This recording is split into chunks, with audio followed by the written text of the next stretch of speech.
हमको लोग क्या समझते हैं, इसके लिए हम जीते हैं क्या? हमारी क्या समझ, ये बात समझ के जीना चाहिए। अब तुम क्या समझते हो, तुम्हारी समझ है।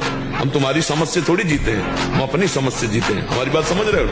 हाँ, किसी की समझ के गुलाम नहीं है हम अपनी समझ से, शास्त्र सम्मत समझ से हम आनंद को भोगते हैं। ये जीवन मस्ती के लिए मिला, किसी समझ के लिए नहीं।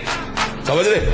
हम अपने सत्य की मस्ती में हैं। तुम हमको क्या समझते हो, इससे हमें कोई फर्क नहीं पड़ता। हम क्या समझ करते, इससे फर्क पड़ता है। हमको लोग क्या समझते हैं, इसके लिए हम जीते हैं क्या? हमारी क्या समझ, ये बात समझ के जीना चाहिए। अब तुम क्या समझते हो, तुम्हारी समझ है।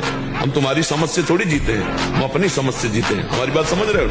हाँ, किसी की समझ के गुलाम नहीं है हम अपनी समझ से, शास्त्र सम्मत समझ से हम आनंद को भोगते हैं। ये जीवन मस्ती के लिए मिला, किसी समझ के लिए नहीं। समझ रहे?